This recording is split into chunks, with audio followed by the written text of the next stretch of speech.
This week on No Cell Service, our hosts cover the mystery horror, Chernobyl Diaries. This content is intended for mature audiences only. Listener discretion is advised. Oh my gosh, don't mind my stuffy ass today. Your stuffy ass. Oh my god, it feels good to be back. Kind of. It's bittersweet to be back. We still have our group chat from vacation up, and everyone's talking about, wow, we've been back for a week, and, last week we were ziplining in the jungle, and this week I'm sending emails. Yeah. And watching spooky movies again. Watching spooky movies. That's not a bad thing. No, love that. Our mutual best friend, Liz, was like, really wanted to do a horror movie night while we were in Hawaii, but there was no time for it. She's like, I really want to do another. We used to do bad horror movie nights all the time. So like Velocipaster, Zombies, like just trashy, bad B horror movie nights. God. And every once in a while, like, because we used to watch them on Netflix, we would come across like actual bangers that you're like, oh, this is going to be trash. And you watch it and you're like, what the fuck? Yeah, this is good. 100%. Like, want to do that again. I don't like being back. I'm not gonna lie. Yeah. I'm not. My brain's not there. It's not like. I'm not. I haven't been able to get back into a groove. I've just been like floating. I enjoyed it. Rained so much while we were there, and I was enjoying the weather. I was enjoying the sand, the amazing forest. We had a great time, and we were only there for technically 4 days because our 5th day was all travel. It was coming back. And then we lost 3 hours coming back. So we came home super late. Yeah. But it is what it is. It is what it is. And we watched a film that you hadn't seen before. I saw this in theaters because the premise intrigued me so much back when I was a teenager. Yeah, 2012. What were we? 15, 16? Oh, God. So we graduated in 2014, which would be 17, 18. Yeah. I think this would have been sophomore/junior year of high school. Yeah. Dang. Well, I just remember having like a couple friends that I think we snuck into the theater to see it. Was it rated R? Maybe I'm thinking of a different movie. I mean, you probably could have still snuck in to see this one. Given how Harkins used to be set up. Honestly, I think it wasn't because we couldn't see it, but I think we just like paid for a different movie and we're like, fuck that, you want to go to this movie instead. This movie freaked me out when I was young. Not so much. I mean, yeah, it's got its moments for me still, but I mean, it's definitely of its time, I think. I would agree. So recently, my lovely wife called me a hipster. And I can't remember if we talked about this on the podcast or not. She called me a hipster because I watch a lot of indie films. Mm-hmm. I love indie movies and I watch really obscure movies. And so I fought back on her and I was like, no, like I just explore media more than I think that your average person does, right? Like I seek out unknown media or not super common media. And then movies like this pop up where it's like super big in a time era I would have been the right age to watch it and I've never seen it. And I'm like, maybe I am a hipster. I don't know if it's like... I remember when this movie came out. It was big when it came out. Was it big? I don't remember if it was like super talked about or if it was just because it intrigued me so much and like within my friend group we had seen it that it like became a talking point. But I don't remember if it was like... I don't know if it was like on a grand scale big, but it was big enough that I remember people talking about it and being like, oh, have you seen Chernobyl Diaries? And like being big enough that people talked about it. Mm-hmm. In what context, I can't tell you. I don't remember if it was good or bad. Diving into Reddit, it was very mixed. And I agree with points from both sides. Mm-hmm. This is definitely not a top movie for me, but it was definitely better than 28 Weeks Later.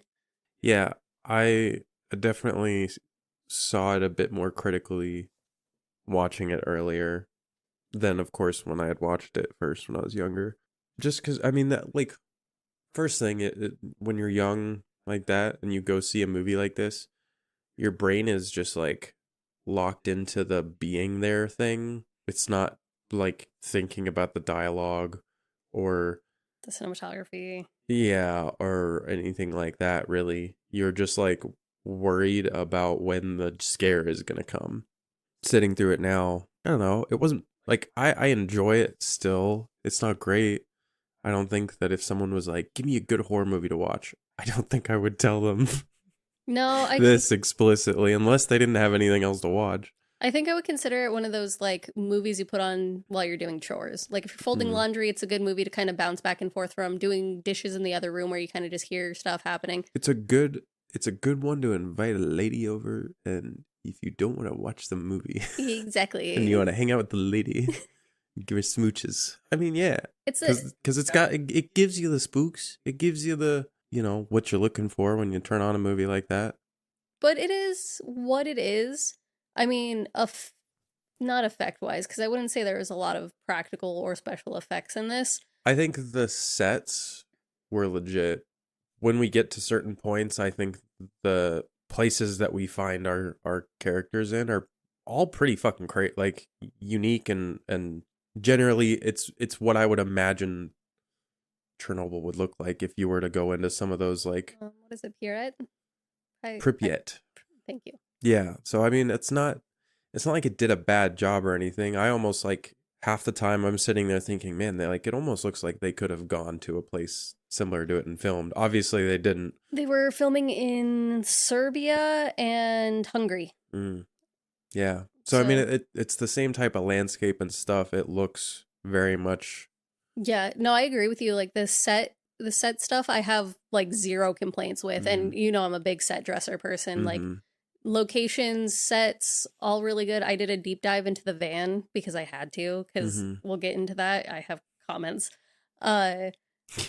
Because I always have to find something to be like hyperfixate on, right? Like we got the knife, we got the van, it's always something with me. My chief complaint, dialogue. Yeah. When you texted me earlier today and you were just like, we're still doing this, right? And I was like, yeah, this could be pretty straightforward. It's because like this episode's going to be pretty straightforward because the dialogue is just so point A to point B. Like pretty much, in my opinion, almost all the dialogue is literally just for establishing shit. It's a lot like Steel Trap with that. Yeah. Where like the pacing for the dialogue in this movie is way better than in Steel Trap, but the dialogue is literally like exposition.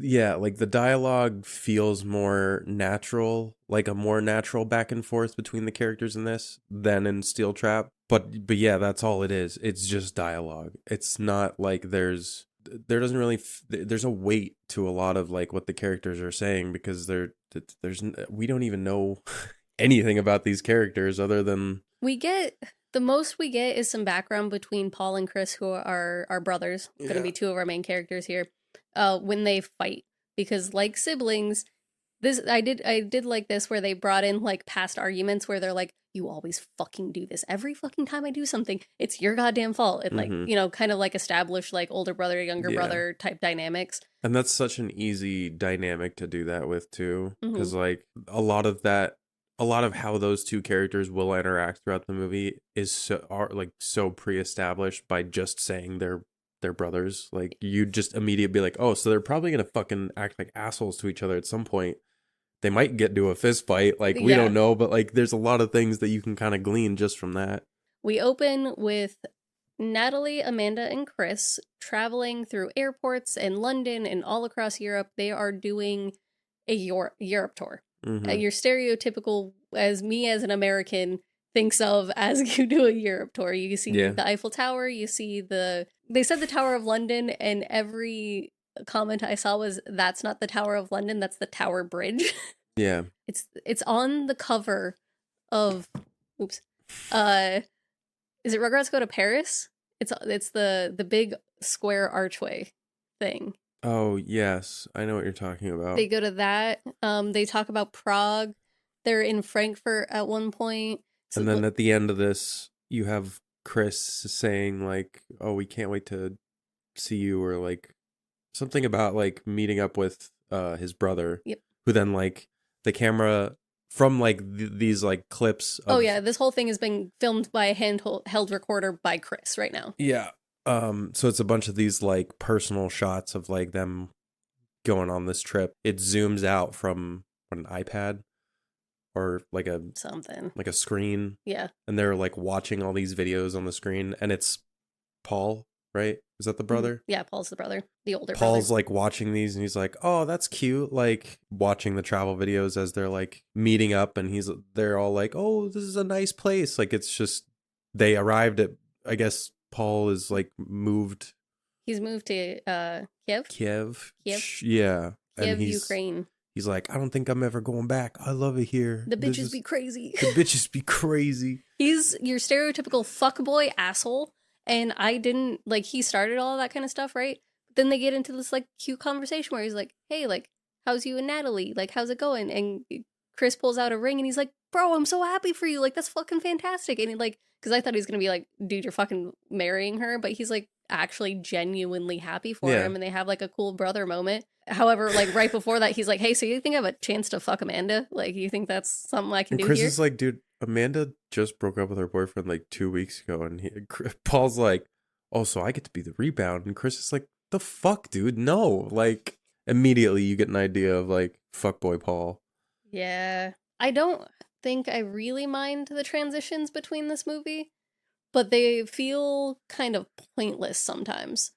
So they move from this to dinner, and they're stumbling out of a restaurant down cobblestones. Paul's trying to hit on Amanda. They're just kind of like drunk walking down the streets of Kiev. And then the ladies get approached by 3 random guys, and then Paul like goes up and tries to be all tough and like get them to go away. Speaking Ukrainian, and so no idea what the hell's happening. Yeah, this scene didn't need to exist.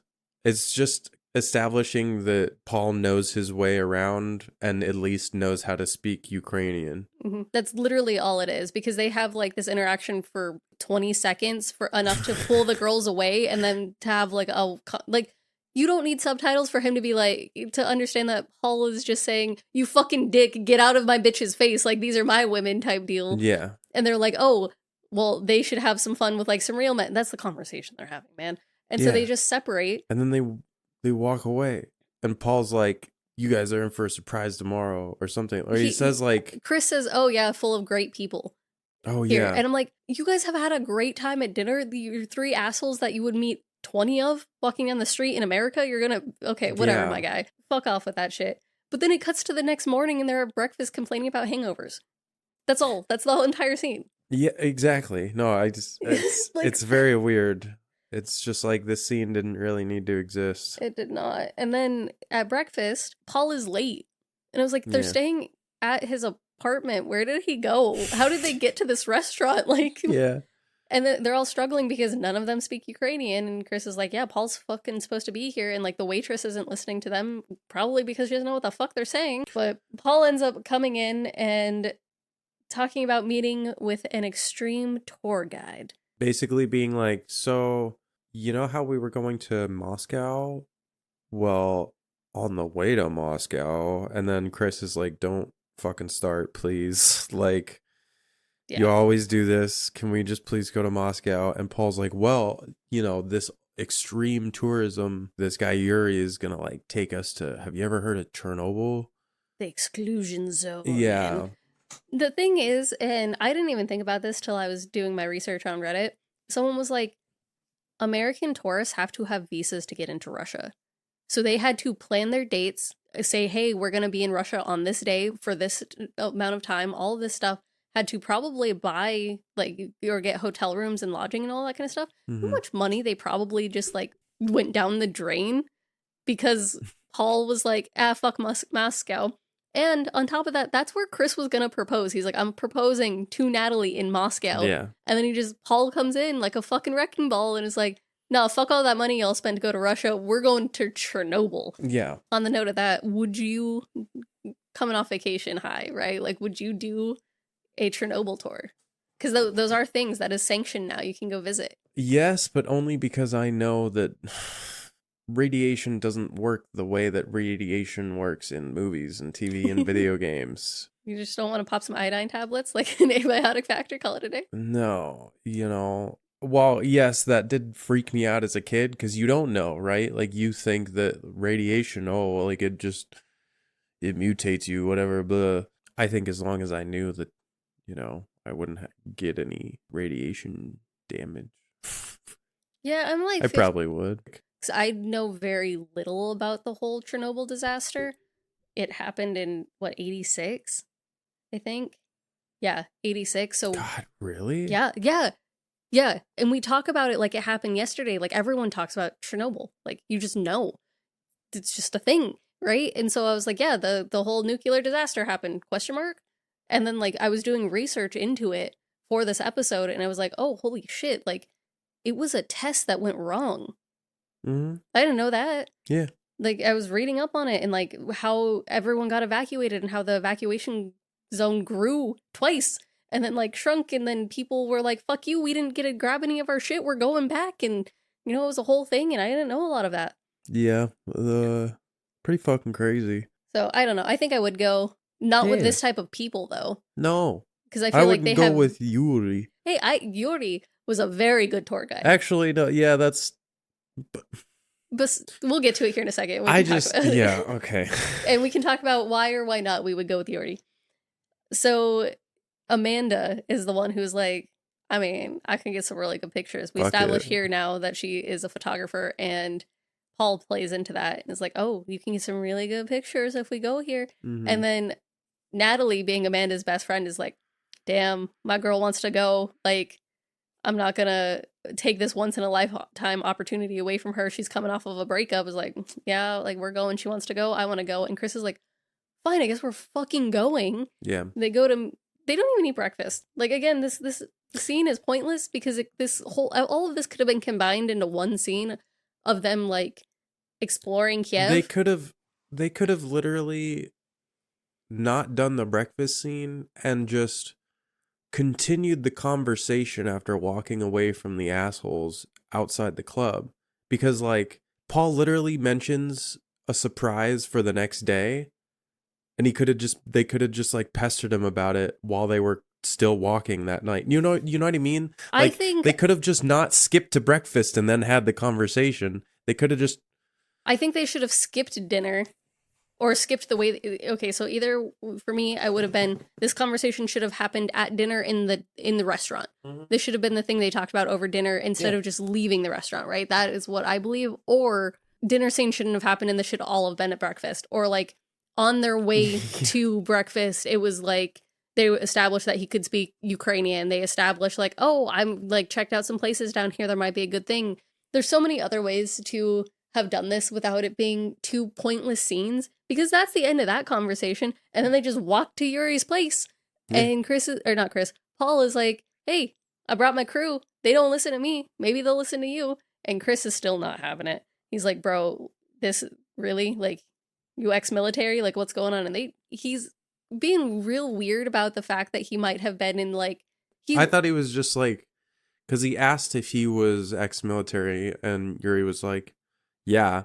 And then Paul was like, why the fuck you asking so many questions? And Chris is like, dude, I'm just asking a fucking question. Like, fuck off. Like, it was weird to me. I just, like, for something like that, I think him asking if he was ex-military is to make sure that he has some kind of training, physical or otherwise, to know what he's doing. Look at this guy and you're like, oh, he was in the military. Oh, 100%. But, like, I don't know.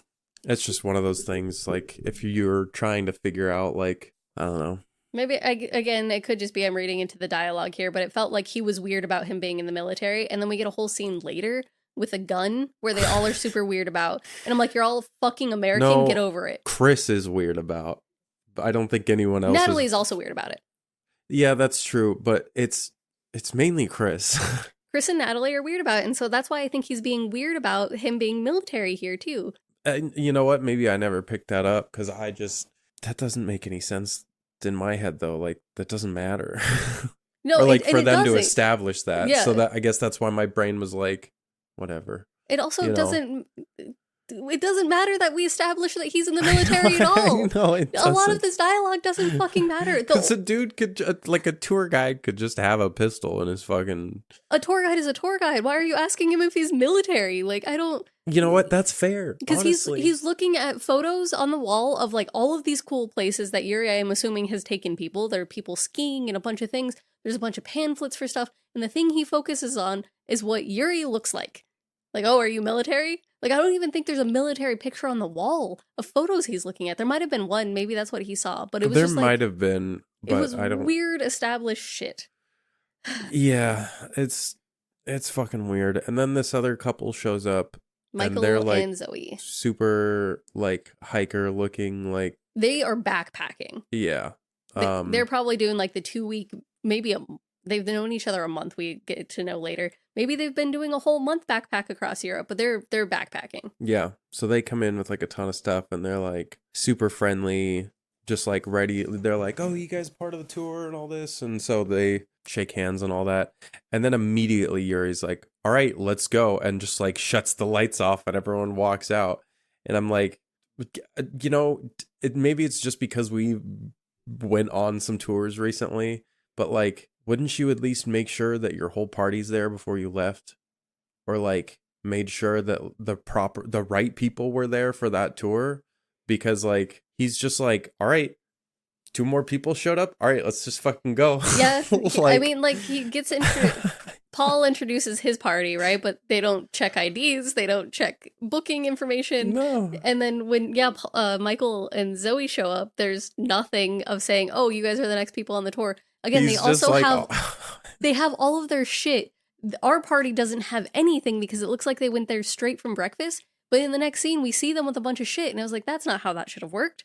But they also, like, I feel like he would have had an area for the backpackers to leave all of their backpacking shit. Yeah. I don't know. It was weird. They go to a van that's painted in camo, and this is where I went in my deep dive on this van. It's a UAZ SGR style van, which... I don't know what that means.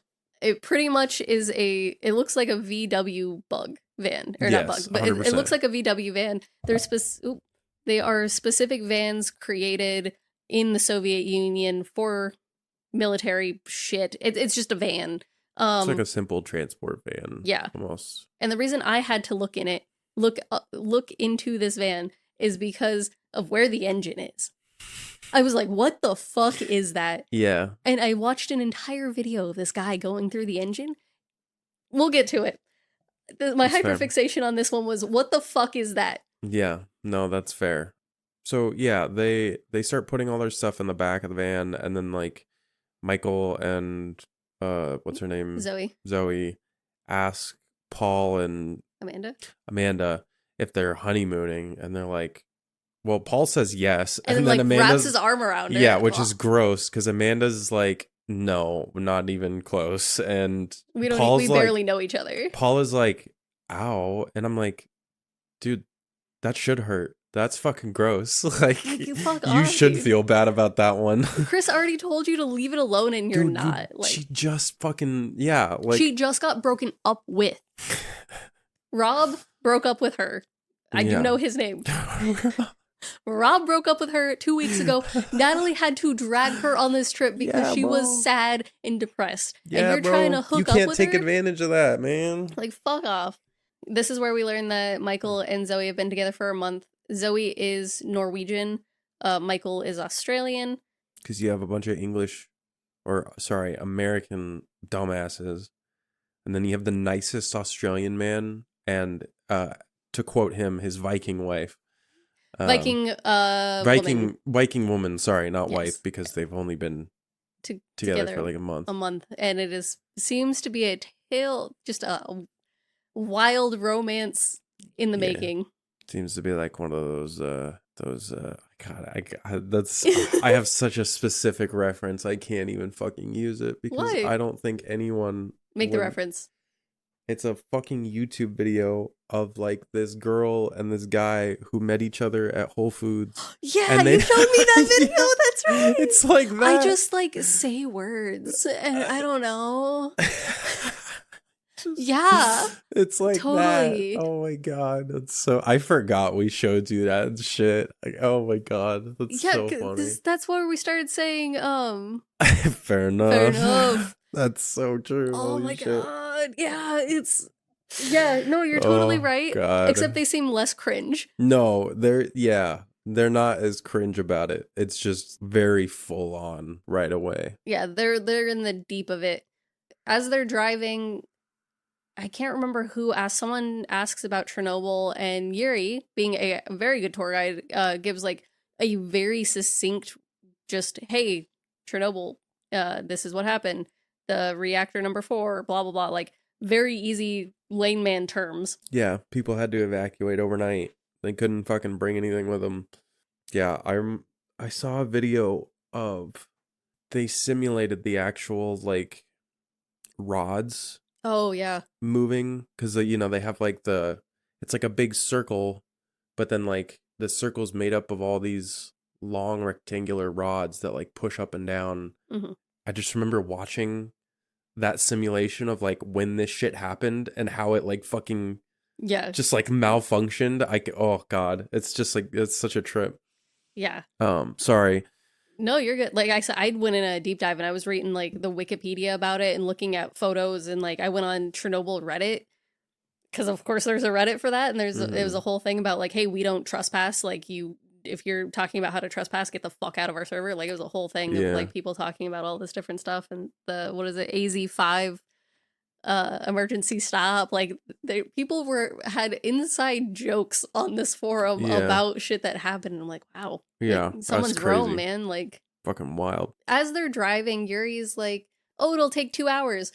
And usually when someone says that, you have like a little montage or like something. No, next scene they're driving up to a gate where there's soldiers there, and everyone's like, you said it was abandoned. Like, yeah, Pripyat. Why can I not say that? It's supposed to be abandoned. Like, why are there soldiers here? And he's like, let me do the talking. Like, just chill the fuck out, man. And so he gets out of the van and he's like, put your cameras away. Like, no cameras. And I was like, okay. Because as I was doing my research on this, I was like, how accurate is this to the time frame of it, right? And though tourism wasn't fully sanctioned until the year after this movie came out, they had a lot of visitors still. Yeah. So I don't think it would have been this crazy. Yeah. But they're treating it like this is a full ass lockdown, secure sector, no way through type thing. Yeah. Question mark. It is what it is. But he gets back in, like, well, there's this dude that like walks around the perimeter of the car, and like you just watch him stare at everyone inside as he walks around the whole car. Mm-hmm. And then Yuri gets back in and he's like, they're closed for maintenance? I don't know what that means, but they usually tell me about shit like this, so like I don't know. And Paul starts to get pissed because he's like, dude, we paid, like you said this was all taken care of, like we paid for this fucking tour. So Yuri's like, there's more than one way. Yeah. All right, fuck it. There's more than one way. So, and it cuts to them like driving through woods, and they come up on this checkpoint, but it's like an abandoned checkpoint. The quote unquote gate is just a like when they close off exits at on freeways. Yes. It's just a little dinky last little gate that he gets out, opens, and they just drive through it, and then and he's like, he says something like, we have the place all to ourselves today. And Natalie says, we're going to end up in Ukrainian jail. And I'm like, girl, I feel that. Yeah, like, I'd be terrified. I would be terrified because not only did they say that, like, I would assume that there would have been people on site or doing around. Maintenance. Yeah, like what does that mean? That means that there are people around. So, well, I don't know. Yeah, and with the maintenance thing too, I was like, what would they be doing maintenance on? Because I didn't know about the sarcophagus. Yeah, it's the giant like thing they built around the reactor to keep all the radiation in. They call it a sarcophagus. It's terrifying. Yeah, and I was like, oh, okay. So after doing that research, and I was like, oh, they're probably doing maintenance on the sarcophagus, and then was the Chernobyl meltdown the one that produced the elephant's foot, or is that a different nuclear meltdown? Good question. I didn't read anything about that. This one and Fukushima are the two major ones that people talk about. Might have been Fukushima. I don't remember. Believe it or not, nuclear reactor meltdowns is not my niche of ADHD. That's fine. Elephant foot is the nickname given to the large mass of Carey, whatever. Yeah, it was Chernobyl. Okay, yeah, that's what I thought. That's terrifying. I don't know if you know specifically what the elephant's foot is. It's essentially just a giant mass of melted corium, corium. Yeah, which is I think a type of metal, but it is just a super concentrated, like you're super irradiated, like extremely concentrated amounts of radiation in this thing, to where like if you were to hold your hand out through a doorway, like it's in one room and you're in the other room, and you hold your hand in the doorway, it would leave a shadow on the wall of like your fucking arm print, because like the fucking radiation is literally Jesus. like, yeah, it's like it's fucking crazy. This is on my list of like documentaries I want to watch. Yes, 100%. It is one of the most fascinating historical tales I think that anyone could read about, because from the disaster itself to like everything that happened because of it, the aftermath, it just, I mean, it was like such a one of a kind, like holy shit. Yeah. No, this, I do want to learn more about it. I also do want to learn more about Fukushima after like starting to do my research on these. I would love to watch a documentary on both of those, because that's the other thing I watch besides horror movies. I watch a lot of documentaries. Yeah, 100%. But they drive through the woods and they eventually stop next to a lake, which either... It's like a river through the town. Yeah, one of the ladies, though, is like, why? I didn't know there would be a lake out here. And it's like, that's not a lake. Again, the dialogue is not great. We see this a lot with male authors, male writers, that just for the sake of existing cannot write female characters at all, or female presenting characters at all. Yeah. And I'm just like, you just write them like a person. And okay, real quick, I gotta get this off my chest, because set dressing, beautiful. What the fuck are these bitches wearing? Why has she got her ladies out while you're about to go on like a tourism hike? Because when you think Chernobyl, I think we're gonna be out in the forest hiking, and she's got a big ass little coat on, and then she's got a V-neck down to like her navel with her boobies out. To be honest, I don't even remember her wearing that. Or wait, who was wearing it? Natalie, blonde one. Yeah, see, I was not paying attention to what they were wearing at all. I just know that it's the Chris is in a jacket. They're the way they're dressed, right? Is you have our backpackers who are dressed like jackets, beanies, like for the elements. And it seems like we're in fall, maybe in Ukraine. Given the like orange leaves, it's chilly. They later will hear them ask to turn the heater on, but it's not like snowfall quite yet. So I'm thinking like early fall, or like a spring, probably maybe like mid 40s, maybe 50 degrees outside at the hottest. Yeah, and so they're like dressed to the nines, meaning we're gonna combat the elements. And then you got our party of 4. Chris has a sweater on. Not Chris, sorry. Paul has a sweater on and a leather jacket. Paul has a sweater on and like a light winter coat. And then the girls have coats on with like a shirt underneath, which Amanda ends up losing her jacket along the way somewhere. But like, you are going hiking, or you're going tourism. You're going somewhere where it's fucking cold. Boobies get cold. Okay, you keep that heat in because they warm you. Don't be wearing a V-neck in the middle of winter. Like, I had to get that off my chest. No, you're good. With freaking wardrobe choices, it's like I have the same gripe with. This means this is nothing. I have the same gripe with like Nickelodeon and Disney not cartoons, live action shows, because they put high schoolers in heels all of the time. No. Yeah. Because one, a lot of high school girls aren't used to walking in heels all of the time. It sucks to walk in heels all day. You don't have the stamina that a grown-ass woman who wears heels for her job does all day to walk in your heels all day. Yeah. 2, high school halls are so fucking crowded, you're going to break an ankle. Yeah. You're not wearing... Someone's going to push you and you're going to snap. I knew one girl in high school who wore heels every day, and it was because without them, she was 4'9". With them, she was 4'11". Why? The fuck off with your wardrobe choice on women. I will also fight about fucking armor on women in video games, but that's a whole other argument. Yeah. That's fair. They cross the river, and Yuri is like, "Oh, come out! Like, I wanna show you something." And he goes over to the river, and he pulls Chris aside, and he's like, "If you see anything moving, you let me know." Or not Chris, Paul. I keep getting them confused. Paul's like, okay." And so he like sticks his hand in there and like starts wiggling it around, like he's trying to call something in the river. And then he screams. He's like, "Ah!" And he pulls up his hand, gives everyone a nice jump, and he's like, "This is jerky." And he throws it back in the river. And then he's like, "Oh, wait." And then he like moves a bunch of leaves. And there's this mutated looking, it kind of looks like a shrunk down anglerfish. Yeah, I think of an anglerfish is better. I think of the doofy ass like blobfishes that like look really sad, and they're like, It's like the coloring of a blobfish with like the maw and like, because it's like teethies. It's like kind of pale. Mm-hmm.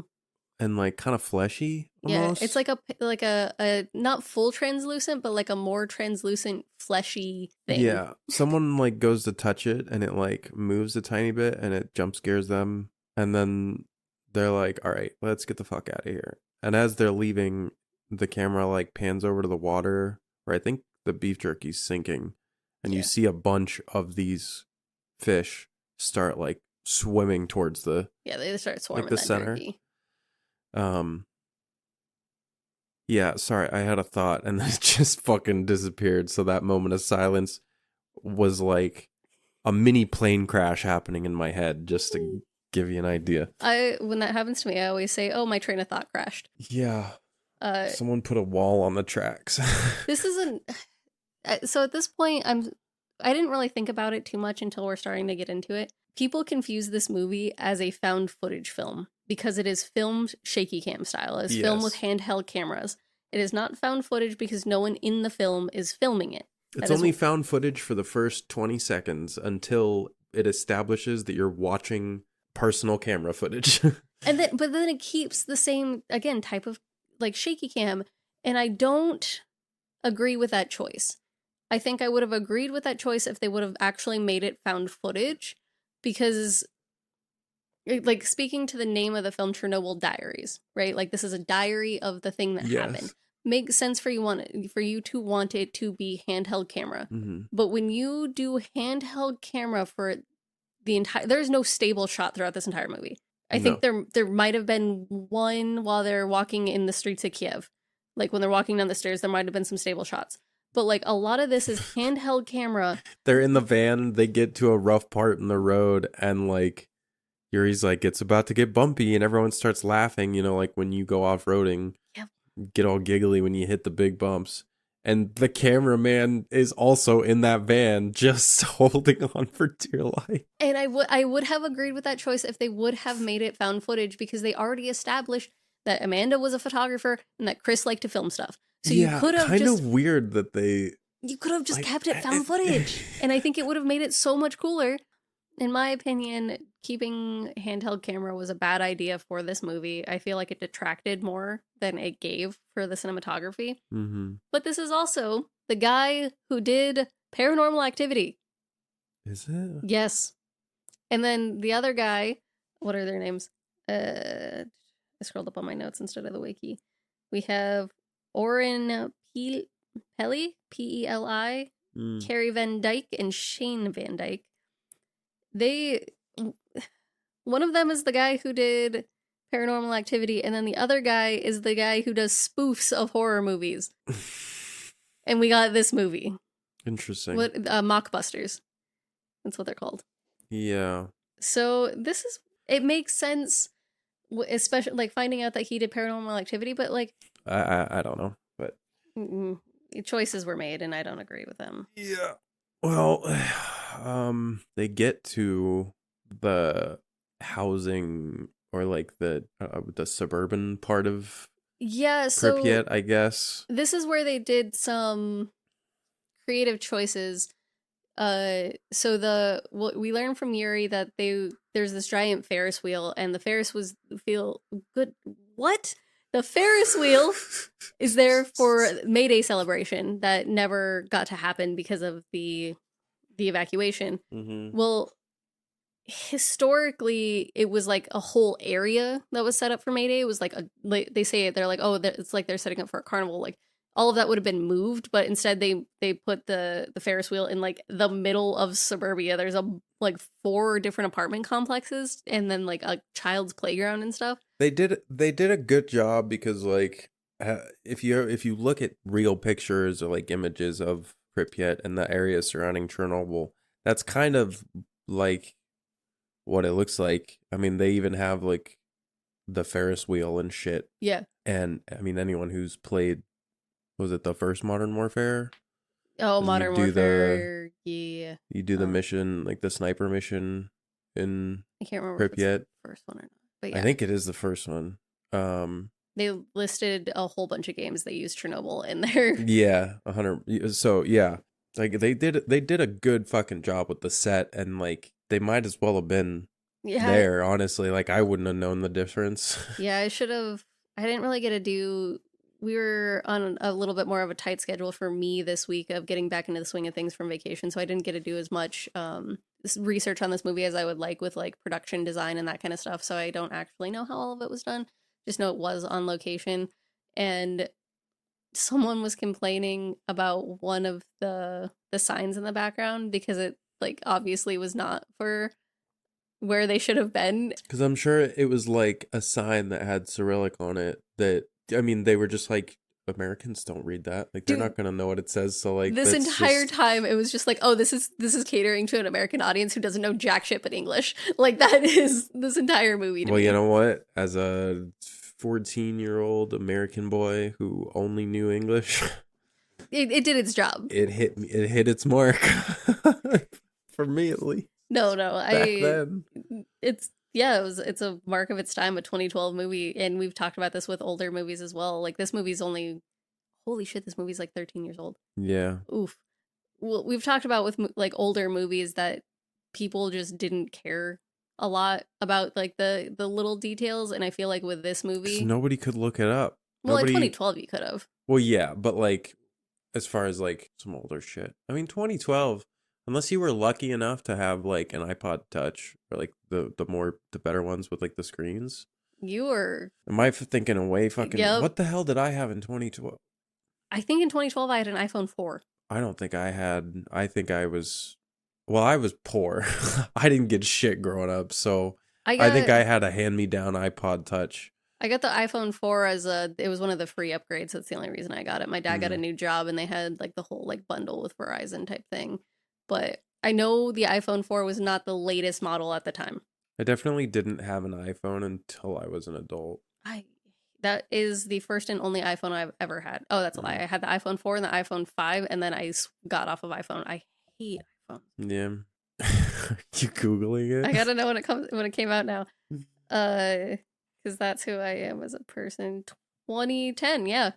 So I probably had this in 2012.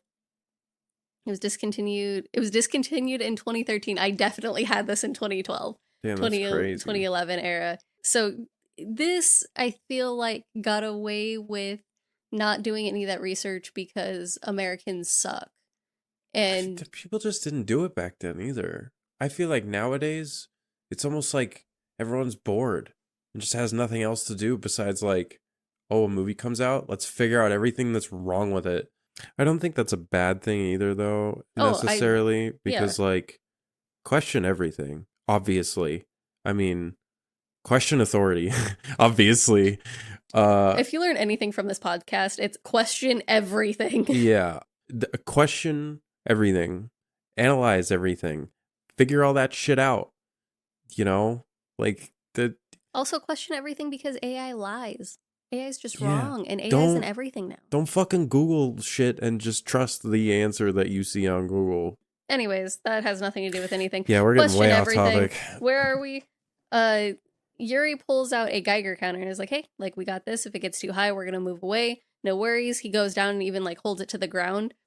He's really knowledgeable. This is where, in my head, Yuri is a very good tour guide. Like, while they're driving there, he's talking about Chernobyl. He's talking about, I thought he was going to be like, yes, my family is from here or something, with like the way he walks up to certain things with such familiarity. But he does say he's been doing this for 5 years. But he just like talks about it in such a casual way where like someone says something and he's like, oh, actually, like, let me give you information on that, instead of being like, you picture a tour guide being like, oh, and on our next stop, we're going to see blah, blah, blah to my left. And he just like lets them explore and then guides them along the way. Like he lets them like take their pictures and do their things. And he's like, oh, come this way. Let me show you this. Or here's more information at the thing you're looking on, and kind of like lets them lead the group instead of him leading. This next chunk, we finally get a little montage here again. And it has the most somber music playing while they're exploring. I have to say it again. Pripyat? Pripyat?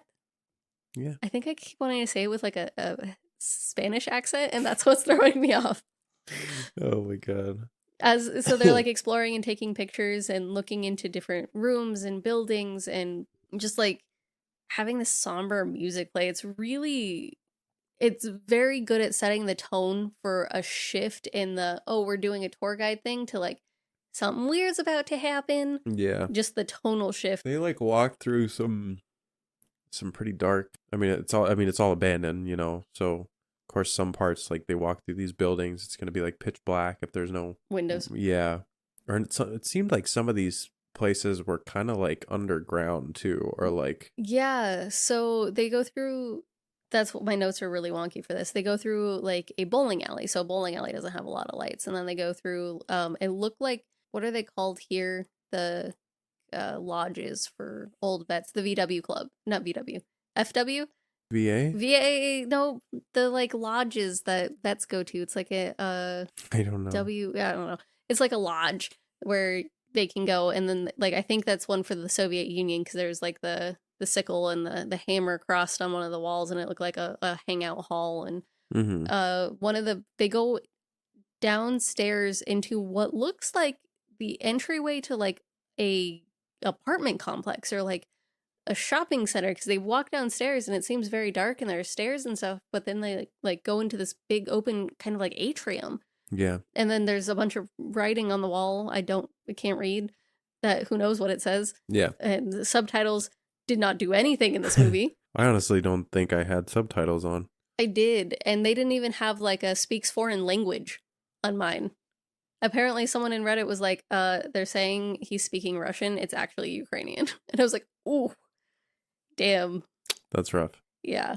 So they just like explore the city and, you know, do all this kind of stuff, and they're reaching the end. They're only supposed to be here for a few hours. I thought he said 2 hours. 2 hours. They end up spending like a few hours there, it seems.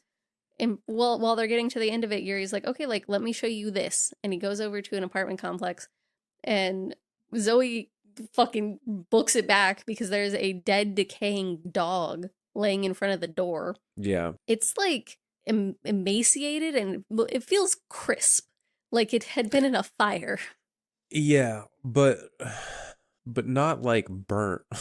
It just that it had like leathery looking skin, and like I don't know, just a fucked up dog that was laying there for, I don't know, probably a little bit. A little bit. Yuri says it's rare that they come this close to town, and he's like, step around it, and he like pushes on the door, and it just fucking falls in, and he's like, this way, and someone's like, oh, the VIP treatment, great. Yeah. He's like, mind yourself, or like, mind the dog. And they go up into this like apartment building that's all been like stripped bare. Yeah. Like it feels like this place has been just completely ransacked. Like wallpaper has been pulled off the wall type deal. Mm-hmm. And Yuri even explains that as they get into one of the apartments. He's like, yeah, like people would come and just take things without realizing it was contaminated with radiation. Looters would just come in and just like take things and sell it on the black market. Yeah, get people sick. He stops. He kind of calls out Michael, who's looking at a watch, and this is where he gives the explanation. He's like, don't take that. And Michael says, call out the convict, why don't you?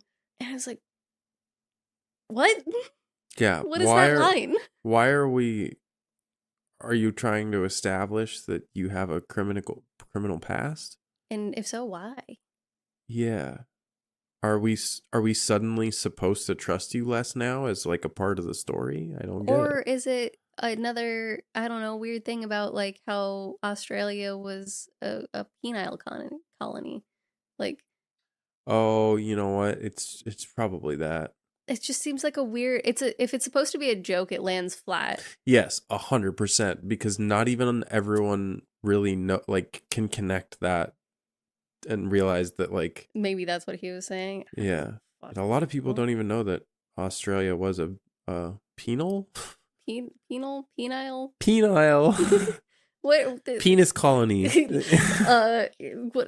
shipped, was it the Brits shipped off a bunch of convicts and to Australia and said go die, and then they said fuck you, we're not, and then we're gonna fight some emus. Yeah.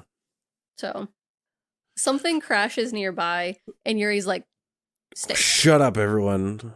And then they hear it again, and he like kind of goes into like stealth mode of like making them stay at certain points and then having them follow him, and he's like ducking around corners, going through the hallway, and he ducks around one corner for a very long time, and you're like, oh shit, what's gonna come out of that corner? And you're just like waiting. And then this part I do give them credit for. Instead of it coming around the corner, fucking bear just barrels down the hallway and goes straight for them. I keep calling him Chris. Paul has to pull Amanda out of the way, and you're just like this giant ass brown bear just barreling through this apartment complex. And they're all like, Yuri, what the fuck? You said animals don't come into the city. As they're like booking it out of the apartment complex. And he's like, yeah, no, I see fucking dogs every once in a while, but not a bear. That's very, very strange. Yeah. So they're all like, all right, let's just fucking go. They go back to the car and everyone piles in, and Yuri turns the key and it doesn't start. So he keeps turning it and the car doesn't start. And everyone's like, what the fuck? And so do you want to talk about this? Because this is your fixation. So I am not trained in car. Okay, everything I know about cars I learned from being in a garage with my dad, who is a mechanic. Mm-hmm. I can do lots of basic mechanics. I have my Mustang I'm restoring, but a lot of that stuff I'm kind of learning along the way. Mm-hmm. I know enough car knowledge to have decent conversations with car people and then learn from them, right? Mm-hmm. So correct me if I'm wrong, any car people out there. He opens the center console because that is where the engine is in this thing. Super fucking weird, but you know what? Sure, why not? It's also just like a leather shell, almost. And it's not wrong. I looked at videos of this. It's just like, should be like looks like a harder case than what's on there, but like I wonder if it helped with heat, like giving all the engine giving off that much heat and like not having a heater in there and being in like freaking Ukraine and like Russia area of it being fucking cold in the winter. Like, jeez. Did it help with that? I don't know. It seems like a good design, in my opinion. Like, engines get hot. Nice little heater next to you. Maybe. He opens the compartment and pulls out a thing. They look like spark plug cables, right? They look like someone ripped off spark plug cables connected to a cup. What is this magical little cup thing? Where did it come from? Like I said, I watched an entire video going over this engine. There is nothing on top of that engine that even remotely resembles that. Cylinder with cables running through it, and the things they call it cables, they call it leads, they call it wires. And he's just like, oh fuck. It's been chewed out. It's fucked. He's like, I definitely didn't catch this when I was younger, but as an adult, even I don't know anything about cars. I'm not a car person, and I knew that was not. I thought so for me, right? Like this is I work on a Mustang. This is an American-made car. American cars are fucking stupid. So like I was looking at it and I was like, okay, that could be like there are a few things in an engine that could be. However, if you have ever looked at spark plugs, they're usually in a row Mm-hmm. And the cables come out one at a time. Maybe they're like parallel like this, and you have, 3 or 4 each side. I've never seen one where it's like a little hat and all the spark plugs get plugged into the little hat, because then where does the little hat go? So maybe I'm an idiot. If I'm an idiot and my knowledge isn't good enough, please someone tell me. But for the fucking life of me, what are those? Because we'll get to it. Because when they stumble upon some other cars to see if they can scrap some parts, they don't have the little hat. Yeah, I don't fucking know. This is one where I have to just tell my brain that it's a movie, it's fine. I don't know. Because otherwise doesn't make any sense in my head. The engine, right? Like, just picture your standard top-down view of in a hood of a car, right? Mm-hmm. And you shrink that, you just minimize it by like 10. That's what the engine looks like for this. It has that piece is too big then. It's too big to come off the top like it does. I think if you pulled that engine out, it might be something you could see elsewhere. But the top of the engine is it is very compact. Like, it is sleek looking. Mm-hmm. There is nothing I could see. And I looked at the fucking engine. The spark plugs there's like, if you look at a T, they're on the body of the T. Yeah. What are you, sir? Like, what did you just pull out and like pull out so easily that it wasn't like he just like reaches in and was whoop? Yeah. He's like, it's fucked. There's my hyperfixation for this week. What the fuck is this car part? Someone tell me. Yeah. So our mutual best friend is also a car person. She's gonna listen to this and be like, what the fuck is wrong with you, you idiot? Obviously it's this. And I'm gonna be like, you're fucking right. I'm an idiot. Like, I can already, the eyebrow raise of like, bitch, what? I can see it already. Fine. It's fine. Anyways, let me bitch about the random lead cable wires, as they call them. Mm-hmm. They decide, so Yuri grabs a walkie and is speaking Ukrainian, and it probably, guessing by cadence, hey, we're here, someone at checkpoint, can you hear us? Deal. Like, is there anyone there? We're stranded, we need help. And he does this a few times with zero answer back, and they're like, what the fuck? And so they talk about the options. They can either hike, stay in the van. Hike back to the checkpoint is like 12 miles. Mm-hmm. 12 miles? Yeah, because it's like 20 kilometers. Like 12 miles. And while they're talking and like while they're having this whole situation, they have the lights on in the van. It shifts to nighttime. Very quickly. Yeah, they're all like, I mean, they have the conversation of like, should we hike? And Yuri's like, not at night. Are you fucking dumb? No, we're staying here. And Amanda's like, oh, I'm not fucking staying here overnight. And Yuri's like, you don't have a choice. Pretty much. And then Paul, the more Paul opens his fucking mouth, the more I hate him, because he is the exact type of people I hate at my job. Where he's like, Yuri, what the fuck? This is obviously your goddamn fault. Fucking fix the problem.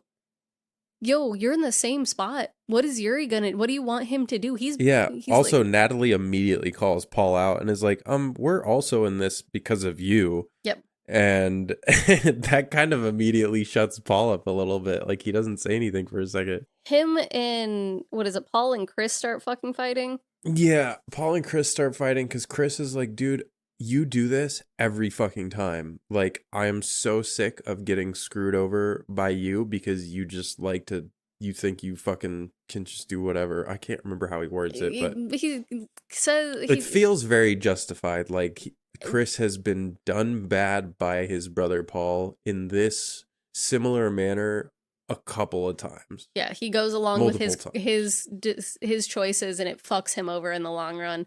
And this is also where they hear something outside, and Yuri pulls a gun out of the glove compartment, and Chris freaks out. Chris is like, what's with the gun? And he's like, dude, you should be glad that I have this. And in my brain, I'm thinking, I'm glad you have that, Yuri. Why is Chris acting like a little girl? Yeah, and Natalie freaks out about it too. I think Zoe has a reaction too, but like Chris and Natalie are the loudest about it.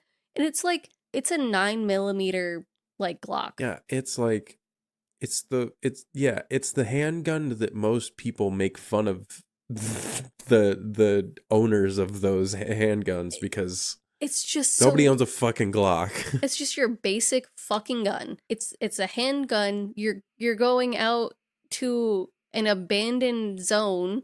You've seen a bear and you have seen a dead dog. The bear alone is enough to be like, I'm glad someone has a goddamn weapon. Yeah. We almost got attacked by a damn bear. It's a whatever. Their reaction to a gun was like very, these people live in LA. Like like they don't see guns. They live in privileged LA. Just the way I've never seen Americans have the stereotype of gun-toting Americans, and you're gonna freak out over a Ukrainian man having a gun? Like, what the fuck? Yeah, also, like, if you know that your tour guide is ex-military, wouldn't you expect him to have a piece? I don't think there's a single ex-military person out there who doesn't own a gun. At least one. Yeah. Just a pistol in the glove box, you know what I mean? Like, that's...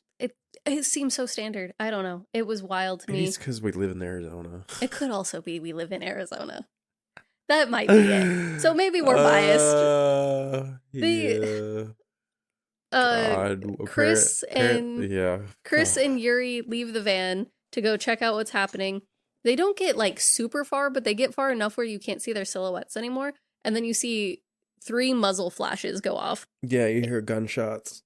And so fucking Natalie starts freaking out, crying, because she immediately thinks Chris is dead. And then, so Paul, like, goes out and he starts screaming for Chris, and then they have the ladies pound on the car window. Did you notice this? They're shoved up against the side of the van window, and they're doing this, yelling Chris. And I'm like, it's a door. If you want to get out, you can just open it. Yeah, I don't know. I mean, I don't think they want to get out. I think they're just like, I don't know what the point is. But yeah, they're banging on the window, being like, oh my God, they're freaking out because you see Paul run off into the distance out into the woods. And it takes him all of like 2 seconds to bring Chris back. It takes him a minute. Or it doesn't take him like a full 60 seconds, but like there's like a couple shots of like Natalie and Amanda looking out. Natalie like sobs a little bit and then wipes the window again and like looks out and is like, do you see them? I can't see anything. They'd be able to see better if you turn off the fucking lights on the inside of the van. Well, whatever. And then you see Paul is like holding Chris. You think yeah. You see a shambling mass, and it's someone carrying someone. And they fucking hit up against the door, and they're freaking out, being like, "Oh my God, let us in! Oh my God, they got Yuri! Let us the fuck in!" They get in. They have to like pull Chris in because his leg is fucked. Like it's all red and like I don't know. Is it snapped? He has a leg. His leg is broken right above the ankle. Okay, so that was what I thought it was. That was his bone sticking out. That's awful. Chris is like mumbling, saying there are so many of them, blah, blah, blah. And they're like, Natalie's tying a tourniquet around his... Sure. We can call it that. That's what she's attempting. He's like, he screams and Mike's like, oh. You just don't really see it. Like you see that she is holding his leg, but you mainly just see Chris like... She's got a scarf or something in her hand that she's actively tying. Yeah. I guess just, my eyes were focused on something else. I was focusing on that because I was like, I don't think that's tight enough. I don't think like... And we see it later where it's like, it's tied multiple times very loosely. Like, I feel like the last wrap that's on it should not be there. They didn't even try to like... So we talked about this in Descent, where they like back and splint it. Mm-hmm. They just leave it open and just try to tourniquet it as much as possible. Yeah, they just stop the bleeding. Maybe. And I understand because like none of them are doctors, like how we had our doctor, but like... yeah. I feel like you could at least splint one side of it or like something. I don't know, man. I think in that moment, I would be afraid to take responsibility for... I think I would at least do one on the back of the cat. I don't know if this was correct. Don't take my medical knowledge on this. Just so that it doesn't move. Yeah, just so you can get like some kind of like stability to it instead of doing 2 on the side because they don't want to pop that bone back in, right? Because they don't know what they're doing. I feel like maybe having something on the back to just... I just don't know what they would even have to like... They get a tire iron at some point and there's tools because Michael looks at the engine and has a wrench and is like, I don't know, man, I can't fix this. Yeah, but that tire iron is exclusively a weapon. Yeah, but I feel like if they've got a toolbox, there might be something in there. You could probably get a pipe wrencher. Yeah. Or like, they're also dumb Americans, so. Yeah, there's that too. To preface, I'm also a dumb American, so I can say that. I think everyone in the world can say that, right? Not to get political, but. Not that they're a dumb American, but. That Americans be dumb. Yeah. Yeah, no, that's fair. So to add to the dumbness of it too, they hear a noise outside and then immediately tell everyone to shut up and then try to hide, but the lights are still on. And then the lights start going out because the battery starts dying. So not only do you have a cable wire lead problem, you have the battery is also dead problem. Yeah. So even if you fix the cable wire lead, your battery is still dead with no other car around to jump it. Yeah. Honestly, that van is just the frame and the engine and the seats inside. Actually, no. There's only the seats up front. They've got a backbench seat. Oh yeah. Yeah, but like you get my point. Yeah. It's a very like it's like driving in a Bronco. Like there's just nothing. Yeah. The car ends up getting brushed by dogs.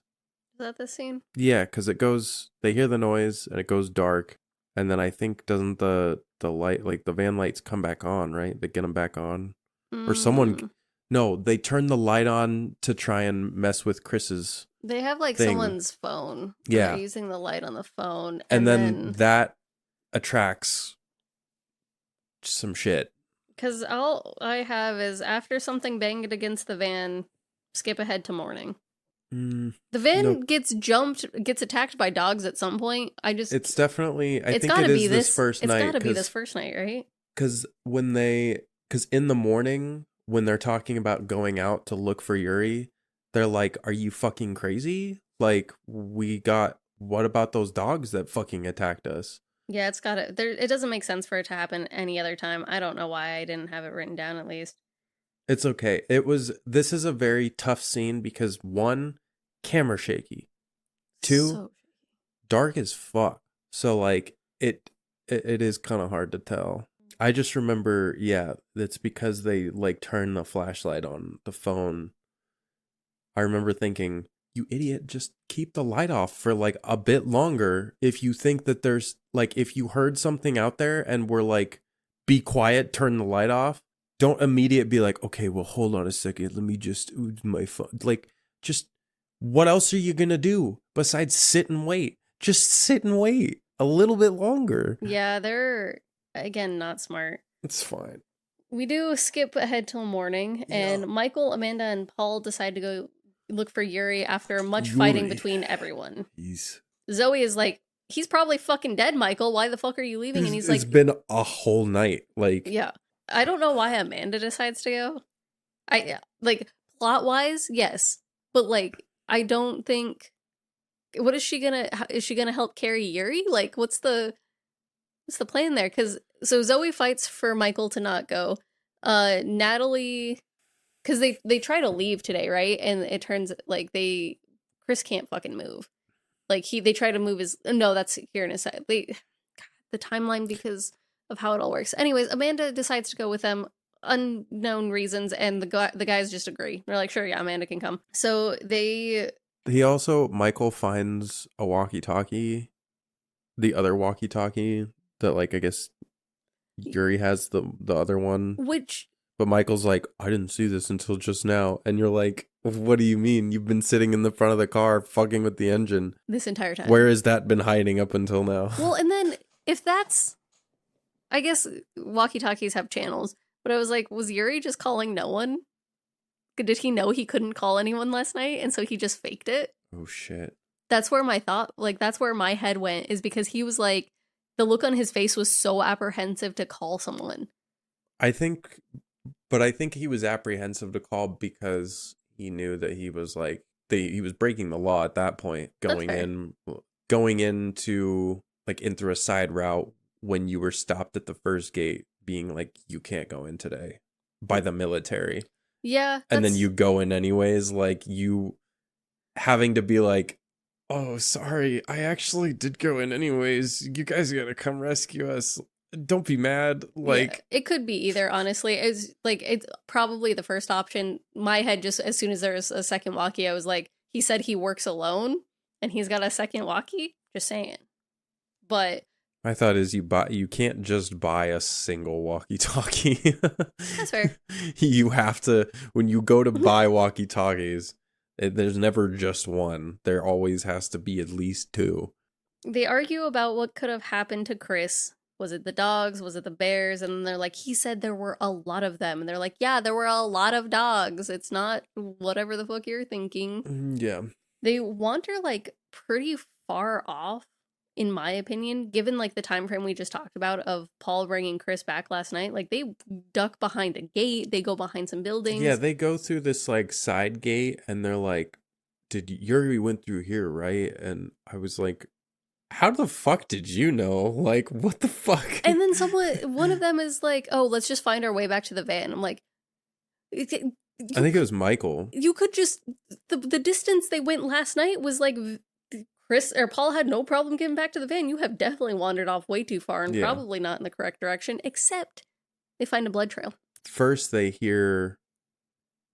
keep telling Paul to try the walkie-talkie, and eventually he like says something over it, and then you hear his voice echo in the distance, and Amanda's like, oh shit, do it again. And so he says something through the walkie, and you can hear that it's close by. So they go over, they go to find it, and it's sitting on this like staircase leading down into this like bunker-esque type thing. Bunker-esque place. But they're like, oh my God, they're like, there's blood, what the fuck? And I think Amanda says, oh, we need to get the fuck out of here. Mm-hmm. And they're like, no, dude, like we got to see if he's alive at least. And get the gun. And also he's got the gun.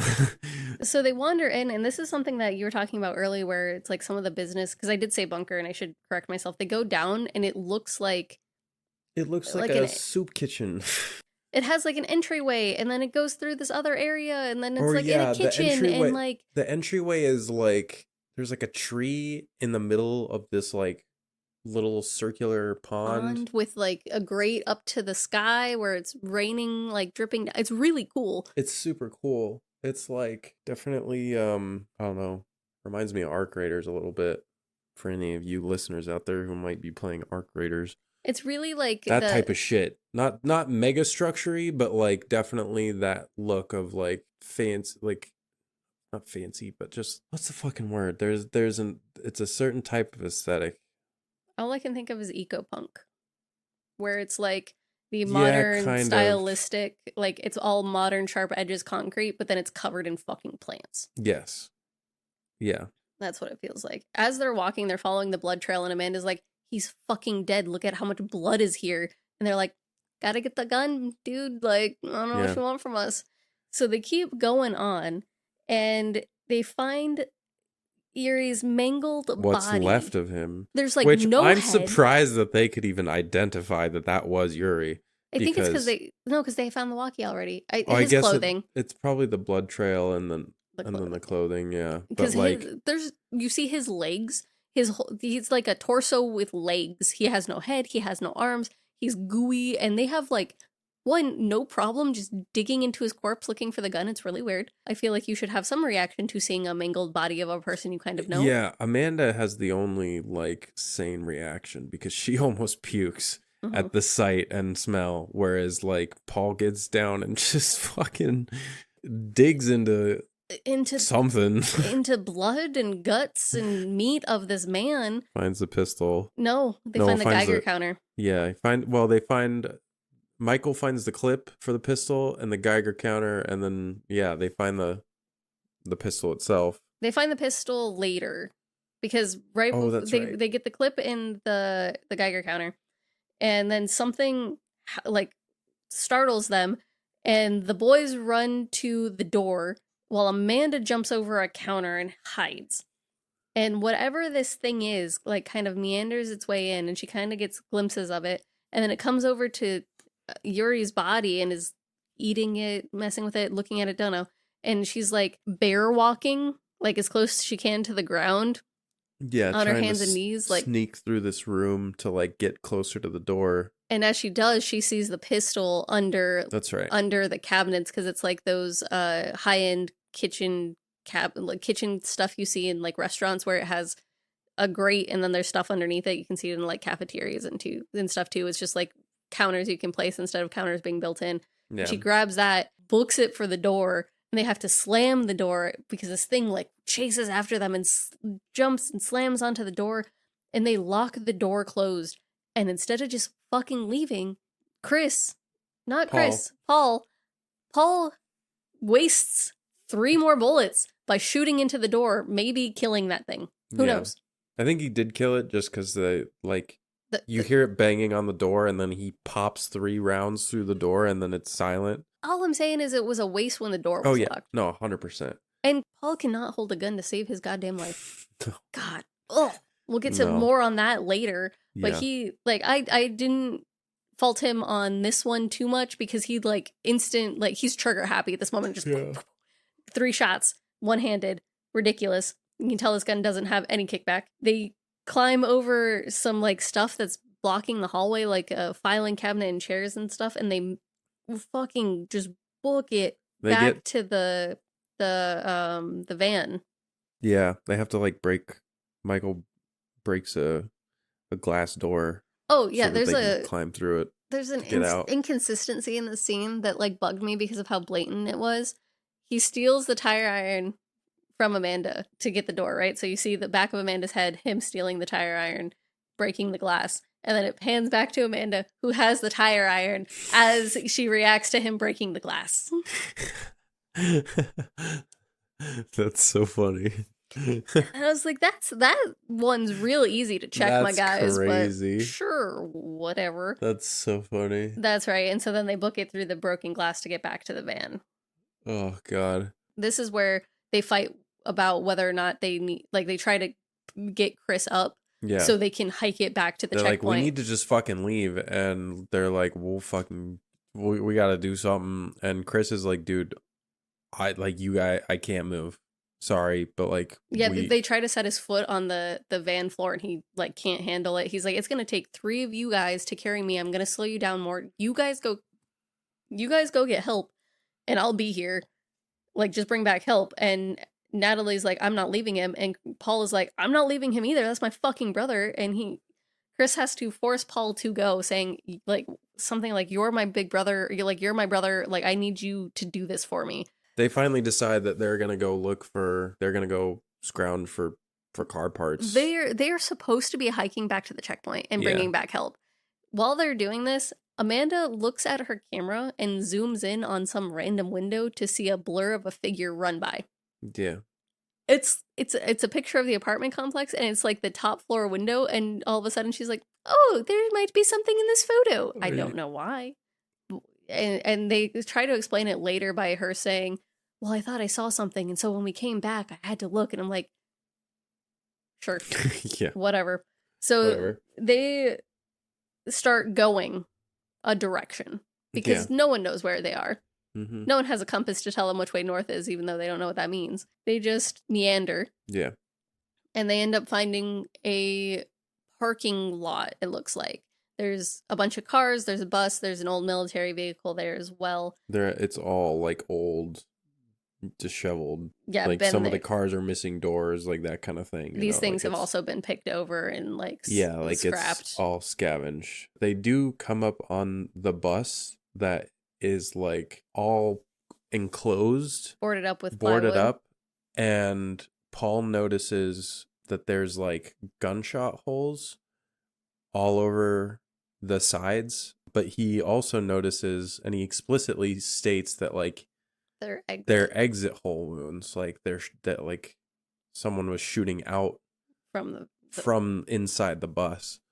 So they go inside the bus and they look, and on the ground there's like shit tons of bullet casings and stuff like that. They're like walking in, and there's a curtain in the back, and Paul starts walking to it.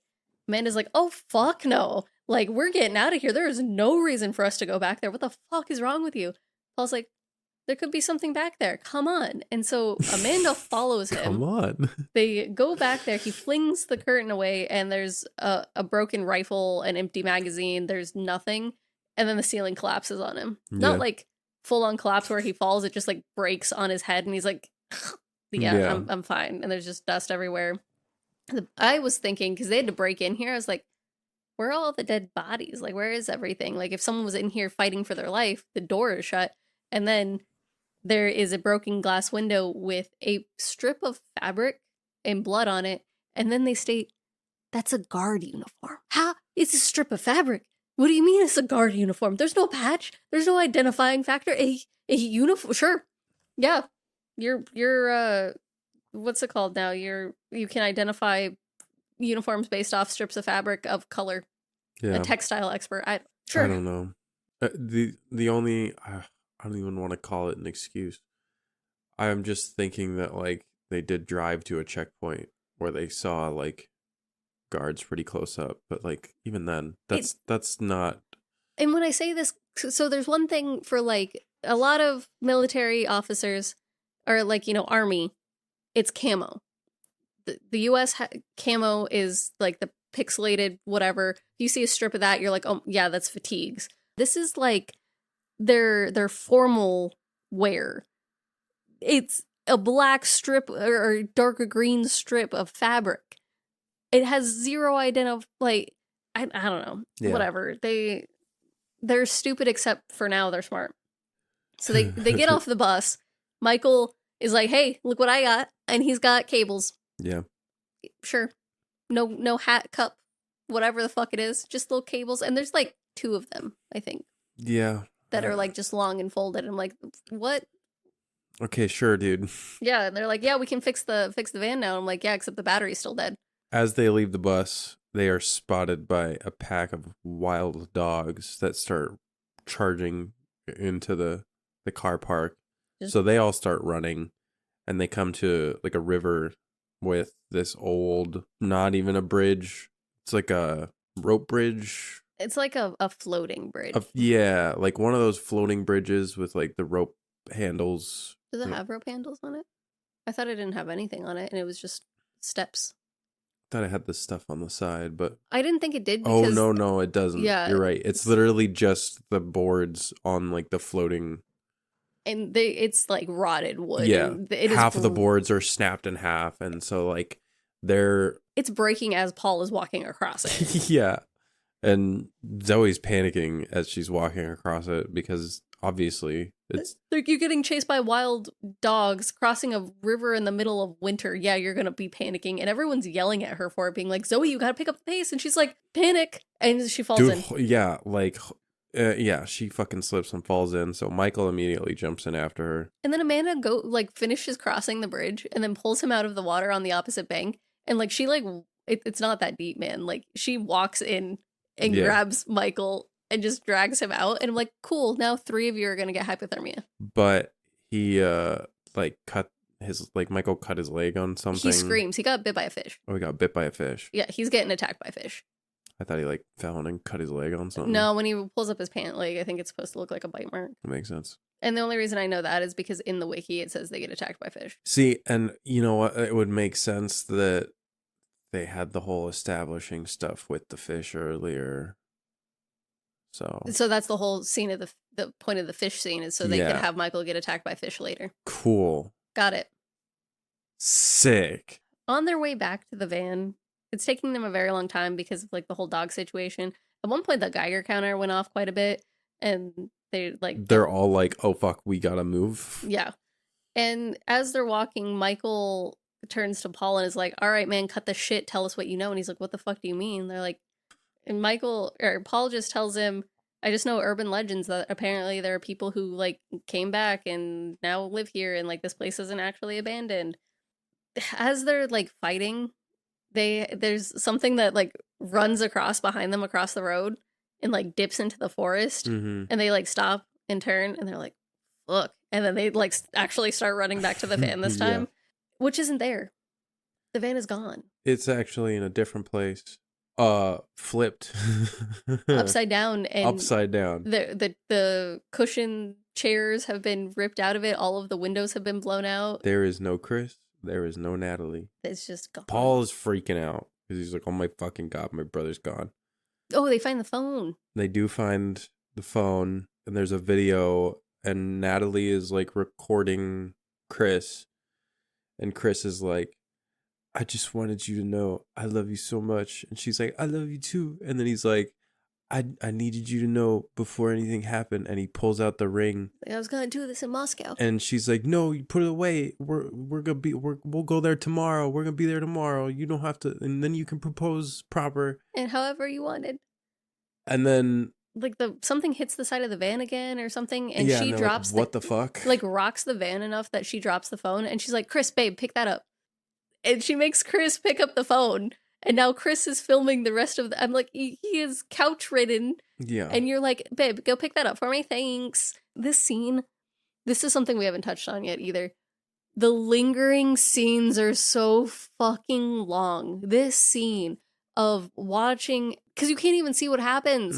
Because the van gets tossed upside down and it's just a lot of screaming. The camera's flying all over the place.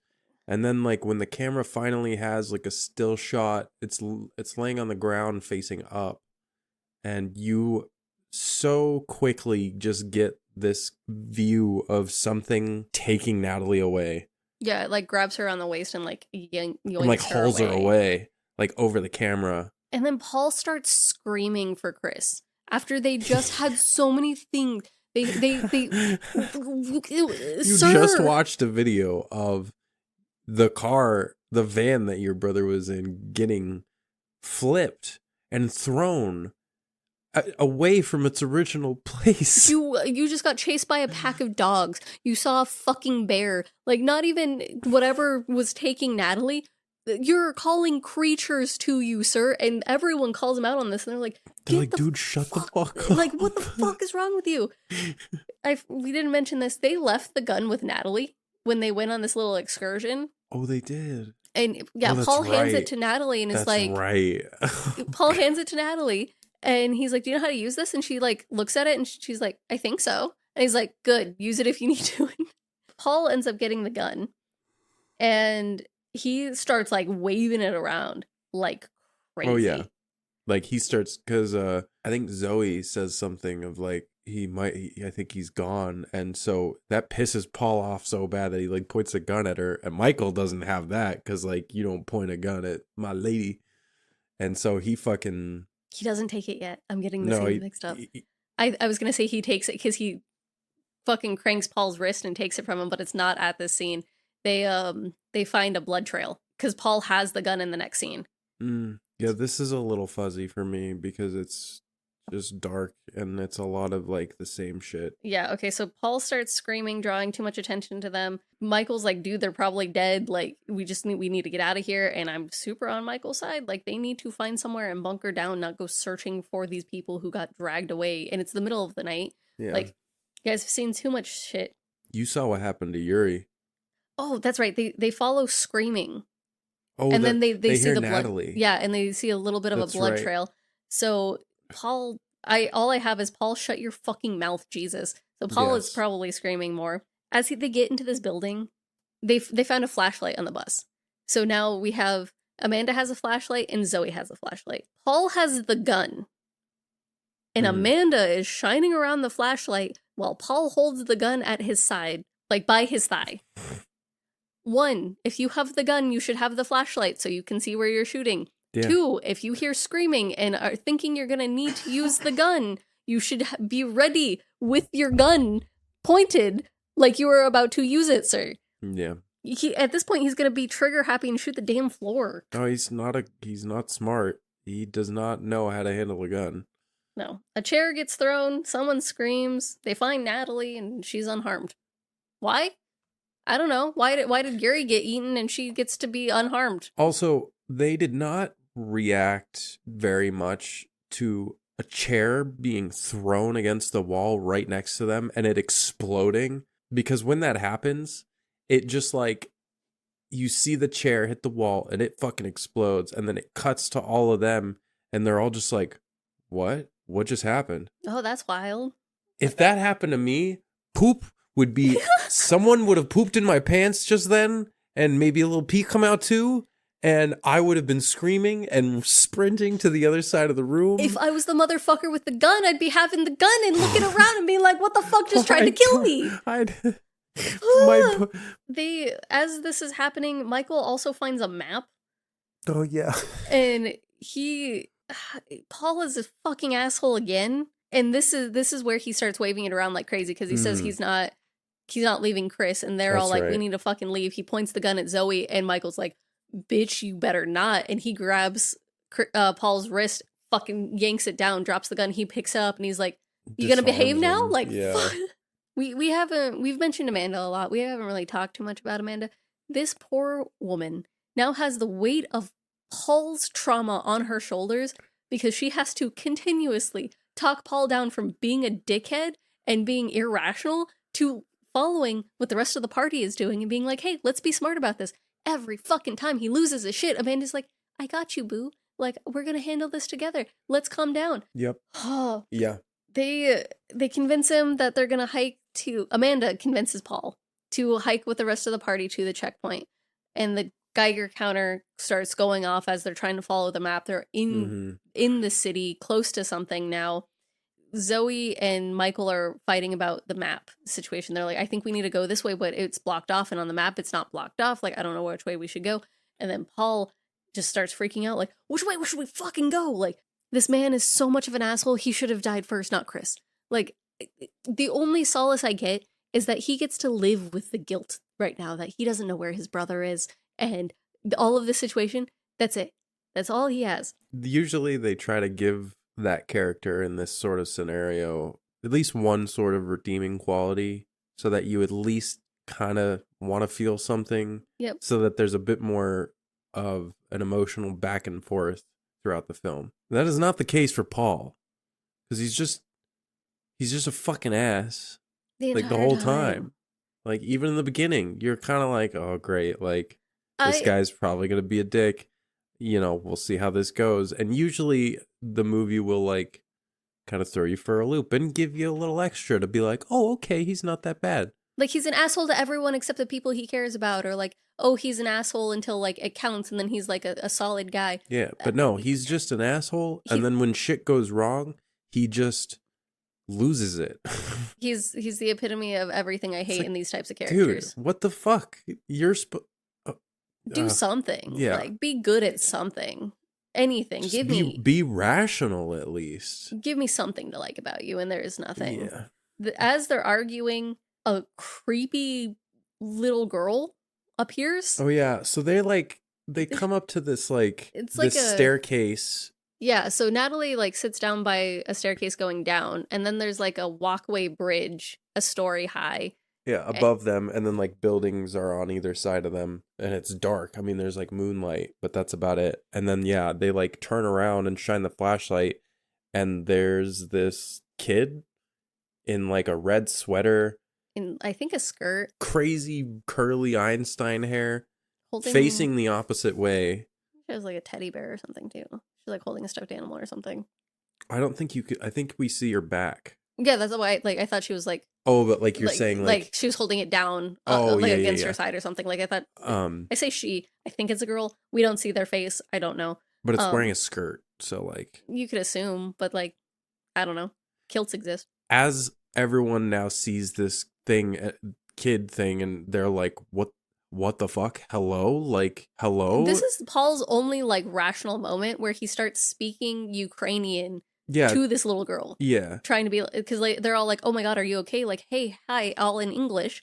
And he starts walking up to her speaking Ukrainian. While this is happening, you get a shot of Natalie laying against, she's laying against the railing. The railing on the stairs. And the camera pans from her over to like looking down the stairs, and you just see this figure standing at the bottom of the stairs. Mm-hmm. And you're like, what the fuck? And then as Paul's getting closer to this kid, they hear Natalie scream, and they turn around, and super fast, she just gets fucking shit whipped down the stairs. And then it's silent. and then they turn back around and the kid is fucking gone. And you're like, what the fuck? This was something that that people were talking about. They're like, this what is the the fuck only, is this? This is the only, I think it's a good scene, but just because like the whole movie is mysterious, right? Because we have never explicitly seen these things or what the fuck is creeping around, right? Yeah. We don't know exactly. I think we get the slightest silhouette back when they first find Yuri in that like kitchen area to see that like it might be humanoid, but we don't really see a lot of shit. Like we see figures and we just it's very mysterious. So I think I would agree with that. I don't know, just finally, I mean, even in this scene, like so much happens, but like you don't fucking see what is. I do agree with the choice to not show a lot of whatever the people are.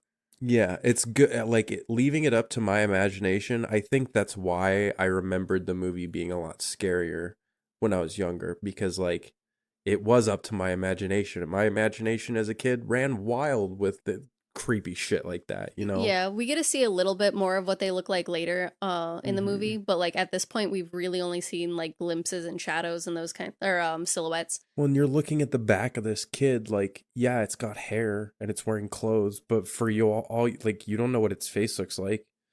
It Also, could look fucking terrifying. A lot of people were arguing about whether or not it was a ghost. Oh, that would be crazy.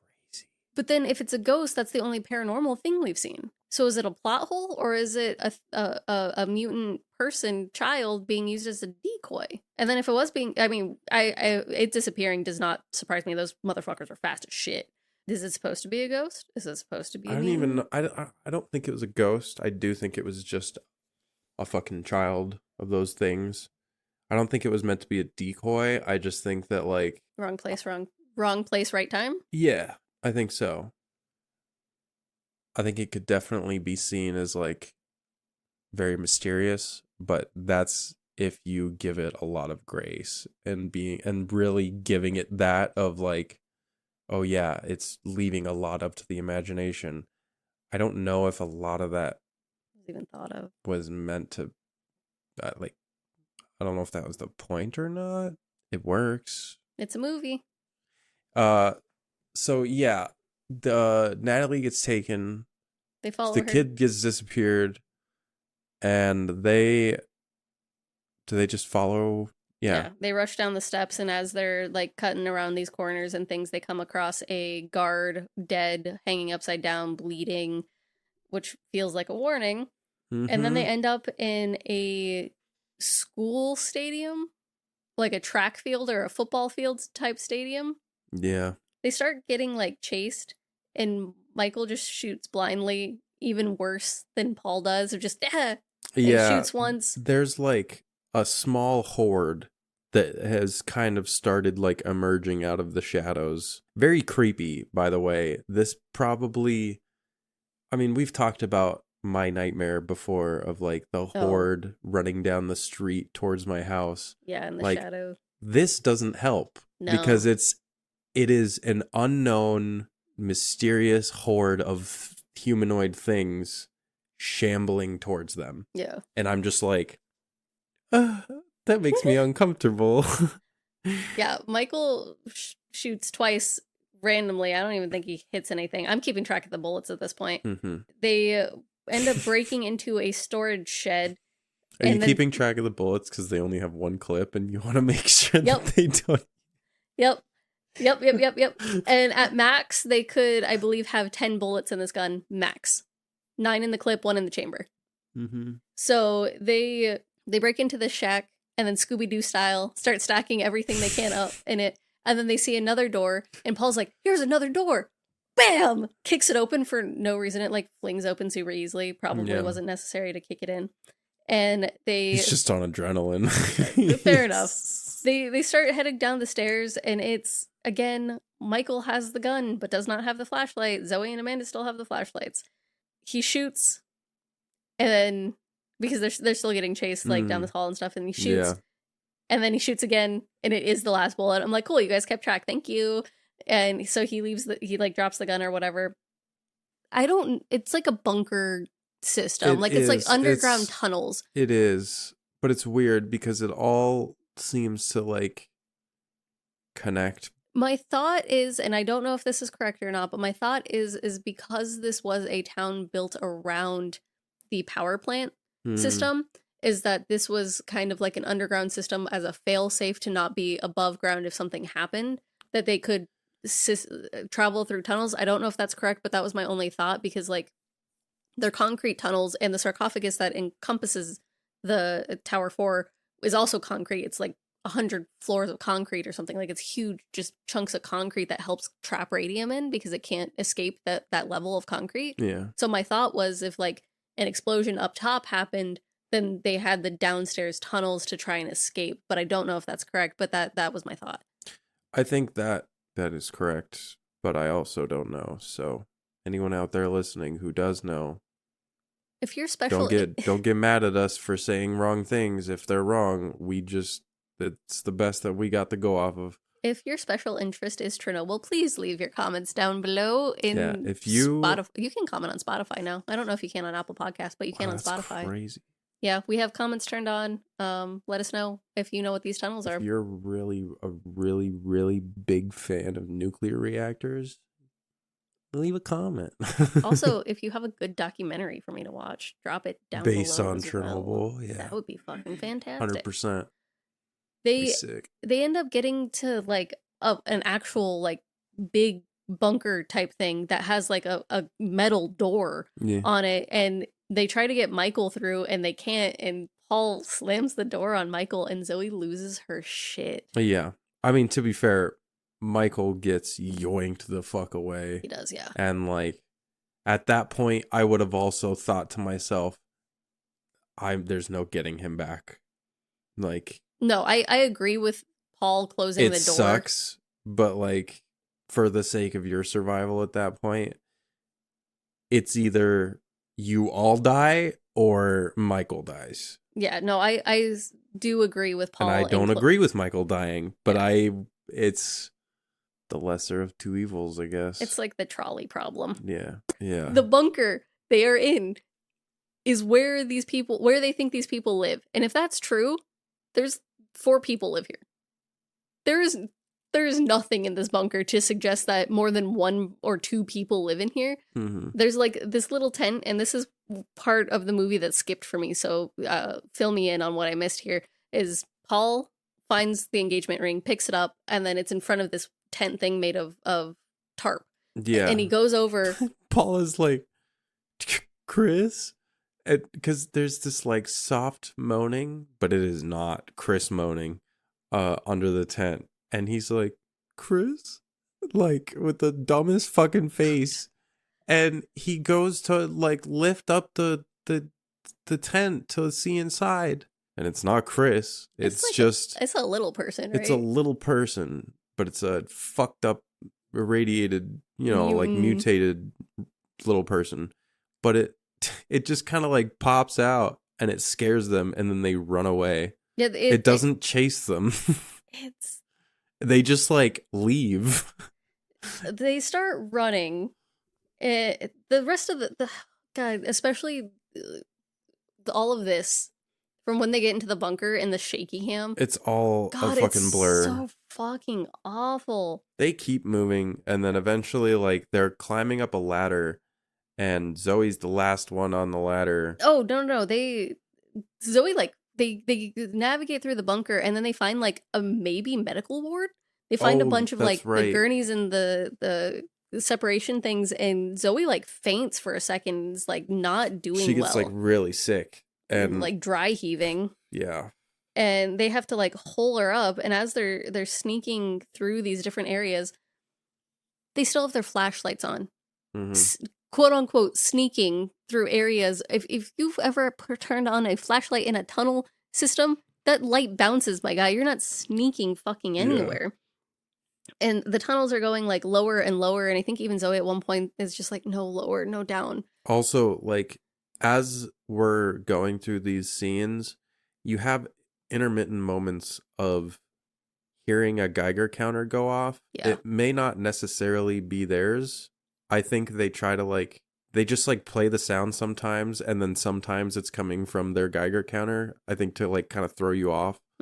Either see, you know, like you can't really tell if it's real or not, but yeah. So like you hear that like clicking every now and then get pretty intense, so you're like, oh yeah, they're probably getting fucking sick as shit. Yeah. And they end up being able to, like, the flashlight goes out for a little bit, they shake it back alive, they enter another bunker. Nope, I just went backwards. That's my bad.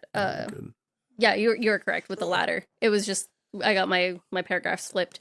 Yeah, you're good. They were sneaking through the tunnels, ladder. They make their way up the ladder because they are now being chased by a horde again. Yeah. Zoe is the last one up. They grab her ankle. Paul grabs her hand, and they're like, "Don't let go, Zoe. Don't let go." I'm like, "Bitch, she doesn't want to let go on purpose. She is being yanked. Y'all are playing tug of war with a human body right now." They lose her. She drops, and at this point, I'm like, why does this asshole get to survive this fucking long? Yeah. He is literally the final girl's right hand, and he's a piece of fucking shit. Yeah. And then I said, at least he lives with the actions of his consequences for a little while. And gets to dwell on the fact that all of this was his idea. They like climb up, and they get into this like, I called it a control room. It looks like a control room, and it's you at this point are assuming that they're like pretty close, like close to ground zero. They're probably in the reactor or like a control area of the plant. Yeah.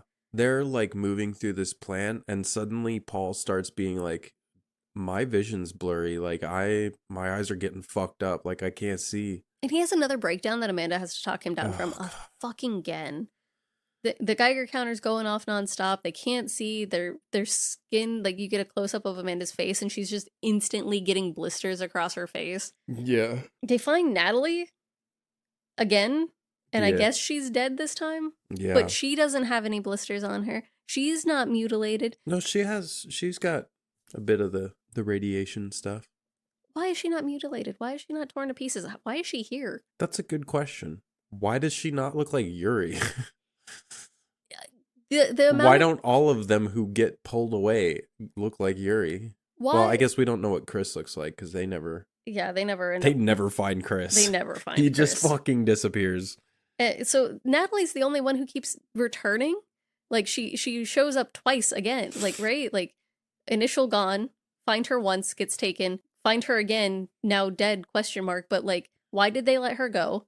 Why wasn't she eaten? Why? Like, I have so many questions about like, did you guys pay her X amount that you had to have her in the movie for so long? Yeah. Like, I don't there's no point to her being alive this long, because this time Amanda has her final breakdown. This is her best fucking friend. They find her again and she's dead. She loses it. And Chris is like, I can't. Paul. Like, fuck.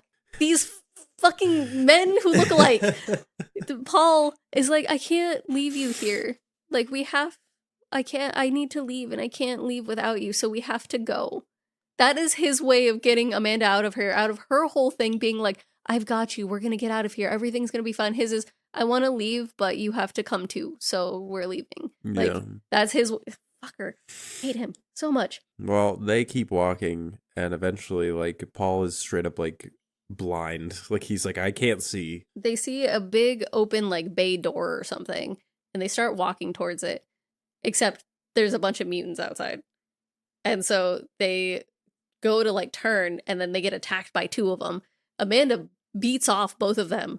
That's bad phrasing. Kicks their asses. Fights them. Grabs Paul. Runs in the opposite direction. They get to another... They get to, like, an outside door. No one else attacked them. There's, like, a horde of people, and they only got attacked by two people, and were able to, like, saunter out this other door. Yeah. And there's, like, a truck standing? What? A truck parked there, and then you see some, like, floodlights coming from around it. Paul steps forward, and in English is like, help us. This entire time, you can talk to a spooky little ghost girl in Ukrainian. You can talk to the fuck-ass men in Ukrainian. And they keep shouting in Ukrainian. Being like, don't fucking move. And he just keeps moving and speaking in English, being like, please help us. So he gets shot in the chest. So he gets fucking killed. And he falls to the ground. Amanda at this point has already fallen to the ground due to the radiation poisoning, and she, like, rolls over on him and gets napped. Like, you just see a bag come over the camera and nap her. She then comes to on like a hospital bed or like a, what do you call it? She's getting fucking Gurney. On a gurney. And there's these like doctors looking down on her. One of them asks like, did you see I don't remember how he said it, but it was like. They ask a bunch of questions of like, what did you see? Are you okay? Where have you been? How did you get here? And then they also ask each other questions in Ukrainian and then land on, she knows too much. We can't let her leave. Yeah. So they end up getting her off the gurney, walking her up to this door, and then a dude opens it. The metal like cell door. Yeah. They throw her in and fucking slam it as quick as they can behind her and lock it. And then it cuts to her inside this dark ass room. She's like looking around and it's dead silent. And then all of a sudden, like, A horde. she turns and a horde of these things you finally get a quick glimpse of is right there. And then she screams and then It cuts to black. Did you know there is an alternate ending? Really? It's so much worse. Like, just cinematographically worse. What is it? So the bag over the head happens. Cuts to black. She wakes up in a hospital bed, bald, dying of radiation poisoning. And then it ends. Jesus Christ. That is so much worse. What the fuck? Yeah. And like, while the Ukrainian doctors were talking over her body too, she's still alive at that point. Talking over her, they talk about how like all of the mutants were patients that escaped the hospital. And Jesus. They were doing research on them and that kind of stuff. Like that's what the quote unquote mutant people things are patients that were mutated due to radiation, I guess. And that's dumb. And they've been, keeping it a secret or whatever. That's so dumb. Yeah, but that's the fucking movie, my guy. That's the fucking movie. Wow. It's not, I don't feel like it's as terrible as we're making it sound, but it's not great either. No, again, I would watch this movie again. It is not as terrible. It's just a nothing burger. It's just it's like you spend an hour and 36 minutes just kind of like, it's not even like going along for a ride. It's like it's like taking a walk. I was gonna say, this is a movie that you get a group of friends together who all like to talk over movies. Yeah. And you bitch about the movie and you talk about the actors, or like you do the thing where you like mute it and you have someone make up dialogue throughout the movie and you would still get close. Like, you could talk through this movie, you could have like people loud munching, you could like let your dog outside. You're not missing anything. Yeah. Because if you took a guess at what this movie was about, you'd get it right, probably, because I guarantee you'd be like, it's about some people who go to Chernobyl and they get lost and they get attacked by mutant people. That's literally that. Yes, that is the whole movie. I didn't guess mutant people. It was my second guess. My first guess was because I had never seen this, right? So I was like, okay, is it a paranormal movie? Is it they get attacked by mutant animal movie? Mutants was like lower on my list because I was like, no, they're not gonna do mutants. That's like it's fucking mutants. But it was also interesting with the original ending that there wasn't like the final girl still died within hours of the movie. Like, usually you have a final survivor. It made sense in this case because like if they're doing shady shit, they can't have survivors. But I mean, to your point too, they're on a visa if they're out there. Ukraine, I don't know. I know for Russia, Americans have to have a visa. Russia, you have to. I don't know about for Ukraine if you need a visa. See, my thought was just like a whole group of Americans goes missing at the same time, like when they all had like the same trip itinerary. Yeah, but like I don't know. I guess for Paul and Chris, right? Like, their parents are in the picture. Amanda and her boyfriend just broke up, so he's not looking for her. We don't know anything about, like, because it's one of those things where unless you have someone actively looking for you, they're like, oh, a bunch of 20-something-year-olds went to Europe and never came back. Like, they stayed. Because that's pretty much what Paul did, right? Is he, like, went to Europe, then went to Ukraine and was like, oh, I'm staying. Honestly, yeah. So it's 50-50. It's you could watch it. You should watch it. You honestly should, just so that you can say that you did. And you know what? You probably won't hate it, because I didn't. I don't think you hated it. No, it was an enjoyable movie. It's just one of those movies where like we don't want you to turn it on and expect to have this like creep fest horror fan ride of your life, because that's not. It's not even like zombie mayhem. It's classified as a mystery horror, which I think gives you the right vibes. Mm-hmm. To going into this. It's not a thriller. It's not a slasher flick. It's not like in your face. No, it's very it's very mysterious. Very like a lot of unknowns.